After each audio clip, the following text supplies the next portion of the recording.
Hello friends, welcome to शिक्षा with Shalini. आज हम लोग पढ़ेंगे दृष्टि दोष एवं उसके निराकरण। दृष्टि दोष क्या होता है कि जब हमने आई का स्ट्रक्चर देखा था तो हमने देखा था कि हमारे आई का एक विशिष्ट स्ट्रक्चर होता है जिसमें कॉर्निया होता है, रेटिना होता है, लेंस होता है, आइरिस होती है। तो क्या होता है कभी कभी कि जब हम देख रहे होते हैं तो हमें चीज़ें उतनी स्पष्ट नहीं दिखाई देती हैं या फिर दिखाई नहीं देती हैं, धुंधलापन आ जाता है। तो ये किस वजह से होता है और उनको कैसे ठीक किया जा सकता है उसके बारे में हमें आज पढ़ना है। तो हम देखेंगे कि जो हमारा आई का स्ट्रक्चर हमने देखा था वो कुछ इस तरीके से था कि ये गोलाकार होता है। गोलाकार में ये हल्का सा उठा हुआ भाग होता है जिसे हमने कहा था कॉर्निया, और इस कॉर्निया के पीछे अवेलेबल होता है हमारा लेंस। इस लेंस से हमारी प्रकाश की किरणें अंदर प्रवेश करती हैं और अंदर प्रवेश करने के बाद ये किरणें टकराती हैं, प्रकाश की किरणें, रेटिना पर। जब ये रेटिना पर टकराती हैं तो रेटिना का ये वाला हिस्सा जुड़ा होता है मस्तिष्क के साथ में, तंत्रिका कोशिकाओं के साथ में। तो ये जो तंत्रिका कोशिकाओं के साथ में जुड़ा हुआ हिस्सा होता है वो यहाँ से सूचनाएं भेज देता है मस्तिष्क के पास में, और मस्तिष्क आइडेंटिफाई करता है, पहचानता है कि जो वस्तु हम देख रहे हैं जिससे टकराकर प्रकाश की किरणें हमारे रेटिना पर पड़ी हैं वो वस्तु क्या है, और हम उसे पहचान पाते हैं। अब अगर दोष होता है, दोष का मतलब है कोई कमी होती है। अब वो किस प्रकार से कमी हो सकती है? देखिए, सबसे पहली बात तो ये कि जो हमें दिखाई देता है उसकी रेंज आपको पता होना चाहिए कि निकट जो है, सबसे करीब में हम स्पष्ट बिंदु है वो 25 सेंटीमीटर, यानी कि जो 25 सेंटीमीटर की डिस्टेंस पे जो बिंदु होता है लेंस से, वो हमें निकट बिंदु होता है जहाँ तक हम क्लियर देख सकते हैं। ठीक है, तो यहाँ तक हम क्लियर देख सकते हैं। अभी हमको क्या देखना है, एक्सक्यूज में,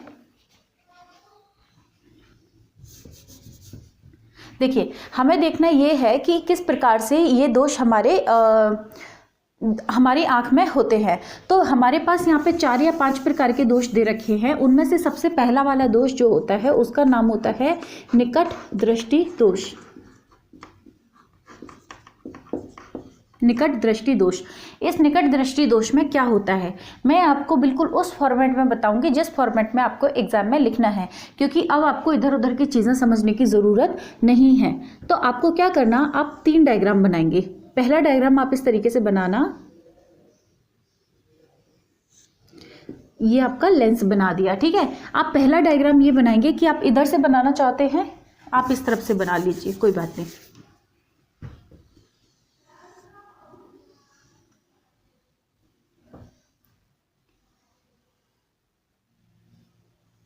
देखिए ये वाला टॉपिक थोड़ा अच्छे से कर लेना, ये थोड़ा इंपॉर्टेंट टॉपिक है।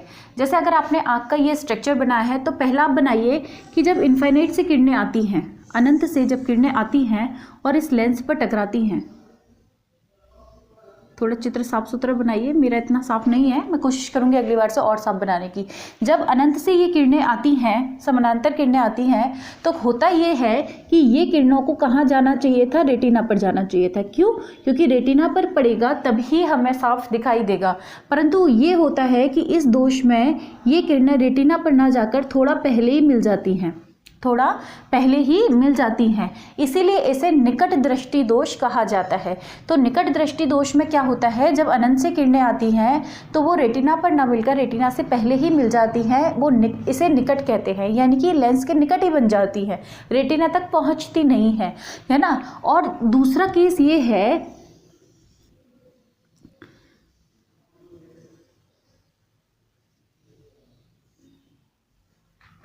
दूसरा केस ये है कि जब पास में से किरणें आती हैं, थोड़ा पास से, यानी हम किसी पास वाली वस्तु को देख रहे हैं तो किरणें ऐसे आएंगी, जब हम किसी दूर वाली वस्तु को देख रहे हैं तो किरणें ऐसे आएंगी। तो दूर से आने वाली किरणें रेटिना पर नहीं मिलती, परंतु पास से आने वाली किरणें बराबर रेटिना पर मिलती हैं।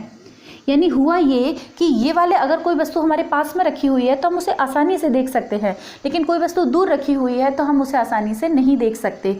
निकट दृष्टि दोष में निकट की वस्तुएं साफ दिखाई देती हैं, उल्टा है, निकट दृष्टि दोष में निकट की वस्तुएं साफ दिखाई देती हैं, परंतु दूर की वस्तुओं का प्रतिबिंब रेटिना पर न बनकर थोड़ा पहले बन जाता है, जिसके कारण इसे निकट दृष्टि दोष कहा जाता है। ठीक है, अब आता है तीसरा चित्र। तीसरे चित्र में आप क्या करिएगा,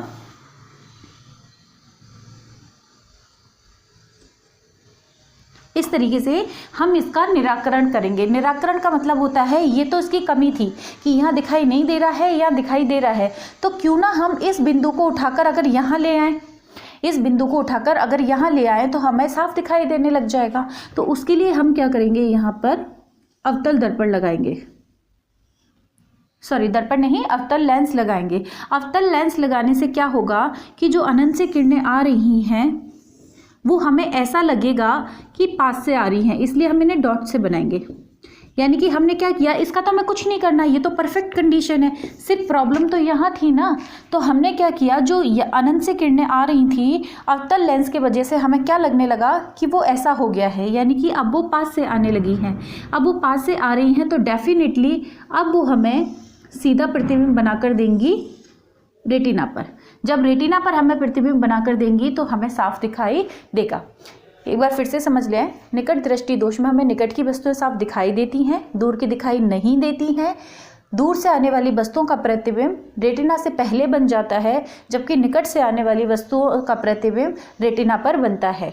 यानी हमें ये सही दिखाई देता है परंतु दूर वाला साफ नहीं दिखाई देता है, जिसके कारण हम अवतल लेंस का प्रयोग करते हैं। अवतल लेंस से दूर से आने वाली किरणें हमें ऐसा प्रतीत होता है कि वो निकट से आ रही हैं और उनका प्रतिबिंब रेटिना पर बन जाता है और हमें साफ दिखाई देता है। ठीक है, ये हो जाती है आपका ये। इसमें आपको 3 चित्र बनाने हैं तभी आपको पूरे मार्क्स मिलेंगे। आप इसका स्क्रीनशॉट लीजिए।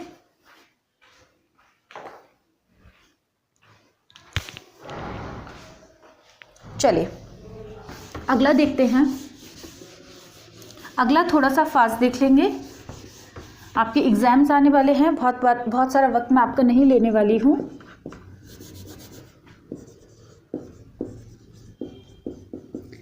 दूर दृष्टि दोष। दूर दृष्टि दोष में दूर की वस्तुएं हमें साफ, दूर दृष्टि दोष है यानी कि दूर की वस्तुएं हमें साफ दिखाई देंगी लेकिन पास की वस्तुएं साफ दिखाई नहीं देंगी। इस बार हमारी प्रॉब्लम ये है कि जो पास में से वस्तुएं आ रही हैं, इसके पीछे ये लेंस बना हुआ है, पास से हमारी जो वस्तुएं आ रही हैं उनका प्रतिबिंब यहाँ पीछे चला जाता है, दूर चला जाता है।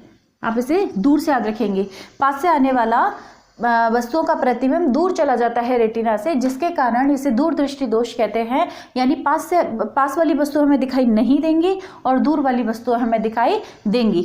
इसका अगला चित्र हम अगर इस तरीके से बनाते हैं,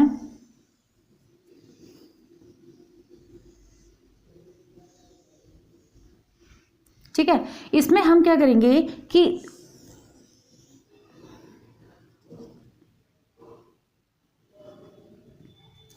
इसमें जो दूर से आने वाली वस्तु हैं उनका प्रतिबिंब एग्जैक्टली रेटिना पर बनता है, इसलिए हमें प्रॉब्लम नहीं होती है। ठीक है, इसलिए हमें प्रॉब्लम नहीं होती है, लेकिन पास वाली वस्तुओं का प्रतिबिंब थोड़ा पीछे चला जाता है, इसलिए हमें प्रॉब्लम होती है। तो हम इसका निराकरण कैसे करेंगे? इसका निराकरण करने के लिए हम क्या करेंगे, हम लगाएंगे उत्तल दर्पण।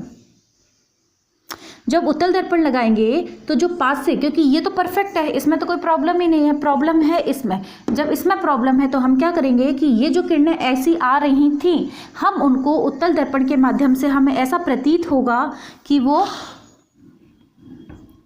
दूर से आ रही हैं। हमें कैसा प्रतीत होगा? जैसे कि वो दूर से आ रही हैं, और दूर से आ रही हैं इसका मतलब अब ये हमें कहाँ पे दिखाई देंगी? एग्जैक्टली रेटिना पर। देखिए फिर से समझाने की कोशिश करती हूँ।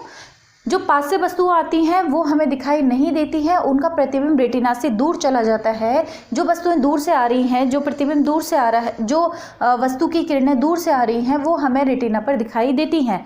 परंतु हमें सुधार करना है इसके अंदर, हमें सुधार करना है इसके अंदर। इसको इसके जैसा अगर बना दें तो हमारा आंसर आ जाएगा। हम इसको इसके जैसा बनाने के लिए हम क्या करेंगे, पहले तो इसको कॉपी करेंगे। ये कॉपी किया, फिर हमने लगा दिया उत्तल दर्पण। ये तो आँख थी, इसके बाहर लगा दिया एक दर्पण नहीं, लेंस, उत्तल लेंस लगा दिया। उत्तल लेंस लगाने की वजह से क्या हुआ कि जो पास से किरणें आ रही थी वो हमें ऐसा प्रतीत हुआ कि वो बहुत दूर से आ रही हैं। एक्चुअल में वो दूर से नहीं है, वो लेंस लगाने की वजह से हमें ऐसा फील हो रहा है कि वो दूर से आ रही हैं। इस वजह से हमें लगा कि ये दूर से आ रही हैं और वो रेटिना पर जाकर मिल जाएंगी और हमें दिखाई देने लग जाएगा। यानी कि अगर हम कहें निकट दृष्टि दोष में पहले और यहाँ पर दूर दृष्टि दोष, हमें दिखाई कहाँ का साफ किसका दिखाई देता है? इसमें हमें दूर का साफ दिखाई देता है, इसमें हमें पास का साफ दिखाई देता है। साफ नहीं दिखाई देता यानी कि ऐसे लिख लेते हैं, साफ नहीं दिखाई देता। कहाँ का साफ नहीं दिखाई देता? पास का साफ नहीं दिखाई देता, इसमें दूर का साफ नहीं दिखाई देता। और इसका निराकरण कैसे किया जाता है? इसका निराकरण अवतल दर्पण से किया जाता है और इसका उत्तल दर्पण से किया जाता है। आप इसको याद ऐसे रख सकते हैं, यहाँ पे ये बड़ा शब्द है 3 अक्षर का, यहाँ पे 2 अक्षर का है, यहाँ पे ये 4 अक्षर का है और यहाँ पे ये 3 अक्षर का है। यानी ये बड़ा शब्द है तो ये बड़ा दर्पण यूज करेंगे, बड़ा लेंस यूज करेंगे अवतल, और ये छोटा है तो छोटा यूज करेंगे। ठीक है, तो ये आपको सिर्फ 2 चीजें याद रखनी है और 3 डायग्राम याद रखने हैं।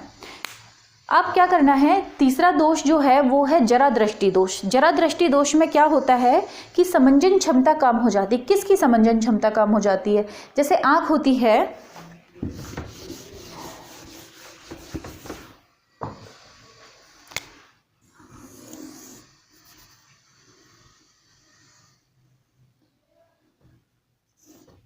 आँख के अंदर होता है लेंस, तो लेंस की समंजन क्षमता कम हो जाती है। देखिए, आपने कभी नोटिस किया होगा कि कोई चीज़ दूर रखी हुई है और जैसे जैसे पास आते हैं तो हमारी आँख का जो समंजन क्षमता है, यानी कि मतलब कहूँ उसका सिकुड़ना या उसका फैलना, तो हमारी आँख क्या करती है कि एडजस्ट करती है। जैसे आपने देखा होगा कभी कभी मोबाइल जो होता है, मोबाइल में जब फ़ोटो क्लिक कर रहे होते हो तो जब आपको दूर की चीज़ें साफ देखनी होती हैं तो आप क्या करते हो, दूर वाली वस्तु को की स्क्रीन को टच करते हो तो दूर वाली चीज़ें क्लियर दिखने लगती हैं, जबकि पास वाली वस्तुएं धुंधली दिखाई देने लग जाती हैं। जब आपको पास वाली वस्तु का फ़ोटो खींचना होता है और दूर वाली को नहीं खींचना होता तो आप क्या करते हैं, स्क्रीन पर जो चीज़ का फोटो आपको खींचना है वहां पे टच करते हैं तो फोकस एडजस्ट होता है और फोकस एडजस्ट होके उस चीज को क्लियर दिखाने लगता है जिसको आपने उंगली से टच किया है। जिनके पास टच स्क्रीन के मोबाइल है वहां पे आप फोकस को देखते होंगे, कभी फोकस दूर चला जाता है, कभी फोकस पास आता है। तो उससे क्या होता है कि सिमिलरली हमारी आंख में होता है, हमारी आंख को जो चीज़ साफ देखनी होती है वो उसको एडजस्ट करती रहती है, उसके फोकस को एडजस्ट करती रहती है। तो क्या होता है, जब जरा, इसको नाम इसलिए दिया है, इस बीमारी का नाम है जरा दृष्टि दोष। इसको जरा इसलिए दिया है कि जरा का मतलब होता है वृद्ध होना, वृद्ध, जरा मतलब बुढ़ापा। तो जब बूढ़े हो जाते हैं तो क्या होता है, ये इसका सिकुड़ना और इसका फैलना मतलब समंजन क्षमता कम हो जाती है, ये फैल या सिकुड़ नहीं पाता है, फोकस एडजस्ट नहीं कर पाता है। जब इसका फोकस एडजस्ट नहीं होगा तो क्या प्रॉब्लम होती है कि जहाँ पर दिखाई दे रहा है ना साफ, बस वहीं तक दिखाई देगा, ना उससे दूर की वस्तु दिखाई देगी ना उससे पास की वस्तु दिखाई देगी। अब जब पास की वस्तु नहीं दिखाई देगी तो हमने कहा जब पास की वस्तु नहीं दिखाई देगी तो अवतल लेंस यूज़ करो, जब दूर की वस्तु नहीं दिखाई देगी तो उत्तल लेंस यूज़ करो। तो बार बार ये कैसे यूज़ करें, क्योंकि तो गड़बड़ हो जाएगी। ऐसा थोड़ी है कि अभी मुझे दूर का देखना है तो चश्मा उतार के रख दिया, अब दूसरा वाला चश्मा पहन लिया, फिर दूसरा वाला चश्मा उतार के रख दिया, पहला वाला पहन लिया, तो ये गड़बड़ हो जाएगी। ऐसे में क्या करना होता है कि एक स्पेशल तरह का चश्मा बनवाया जाता है जिसमें ऊपर का भाग तो होता है अवतल और नीचे का भाग होता है उत्तल। अगर मैं इसे सामने की तरफ से बनाऊं तो ये कुछ इस तरीके से बनाया जाता है, यहाँ पे आपका उत्तल लगा रहता है और यहाँ पे अवतल।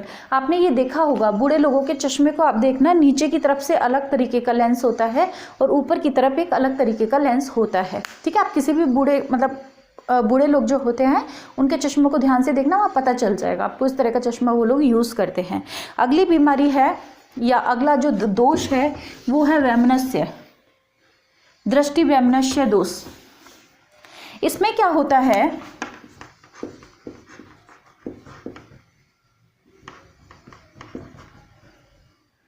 वैमनस्य दोष, इसमें क्या होता है कि जो कॉर्निया होती है, कॉर्निया कौन सा वाला भाग होती है, ये जो मैं मिटा के बार बार बनाती हूँ आगे वाला हिस्सा, ये इसे कॉर्निया कहते हैं। तो ये जो आगे वाला हिस्सा होता है ना, इसमें कुछ प्रॉब्लम हो जाती है, इसके वजह से ये वाला दोष होता है। अब इस वाले दोष में होता क्या है, होता ये है कि अगर मैं ऐसी कोई खड़ी लाइनें बनाती हूँ या फिर कुछ ऐसी आड़ी लाइनें बनाती हूँ तो ये लोग आइडेंटिफाई नहीं कर पाते, पहचान नहीं पाते कि ये खड़ी लाइनें हैं या आड़ी लाइनें हैं। उन्हें खड़ी लाइनों में और आड़ी लाइनों में अंतर पता नहीं चल पाता है, इसे कहते हैं वैमनस्य दोष।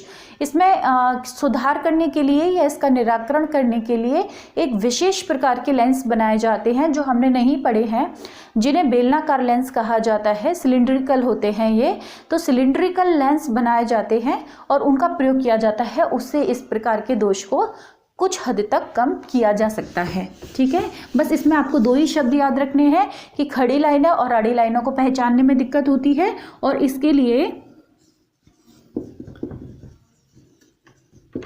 सिलिंड्रिकल यानी कि कह सकते हैं बेलनाकार लेंस का प्रयोग किया जाता है। बस आप ये 2 चीज़ें याद रखें। तीसरी 5वीं बीमारी जो होती है वो होती है मोतियाबिंद।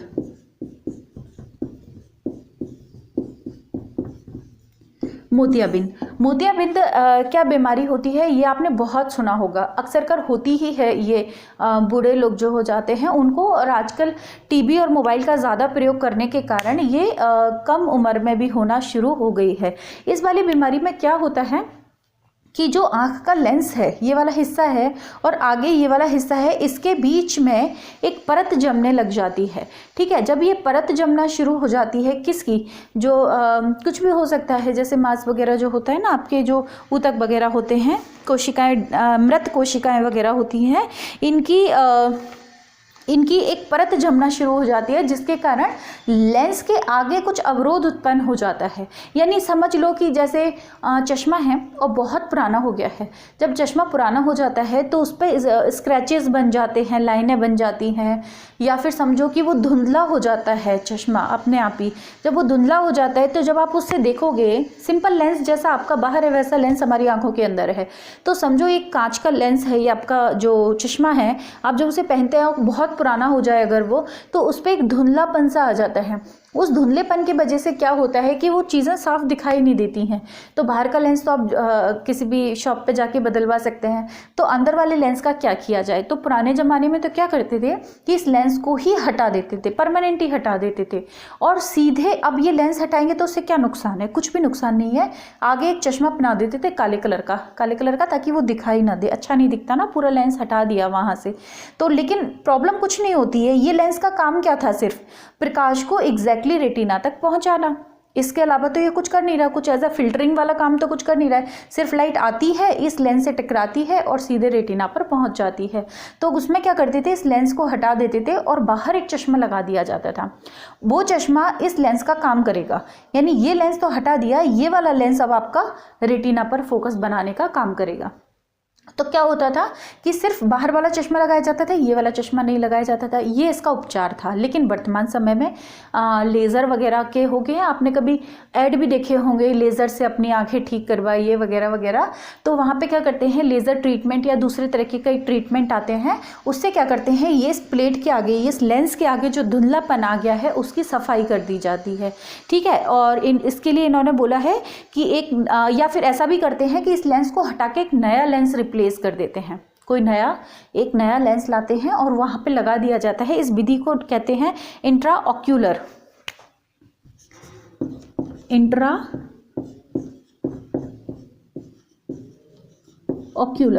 ठीक है, इंट्राऑक्यूलर विधि कहा जाता है, जिसमें यहाँ पर एक नया लेंस लगा दिया जाता है। ठीक है, तो ये थी हमारी कुछ बीमारियां, इन्हें आप अच्छे से कर लेना, क्योंकि बहुत इजी सा पार्ट है, कुछ भी नहीं है, और बहुत ज़्यादा पूछा भी नहीं, बहुत ज़्यादा तो नहीं पूछा जाता, लेकिन पूछ सकते हैं, और पूछेंगे तो आपके मार्क्स आ ही जाएंगे। ठीक है, पढ़ते रहिए, खुश रहिए, गॉड ब्लेस यू, और ऑल द बेस्ट आप सबको एग्ज़ाम्स के लिए। और एग्ज़ाम्स होने के बाद मुझे आप बताएंगे कि आपके एग्ज़ाम कैसे हुए हैं, और मार्क्स आएंगे तब मार्क्स भी आपको बताना है। ठीक है, और थैंक यू सो मच, पढ़ते रहिए, खूब मेहनत कीजिए।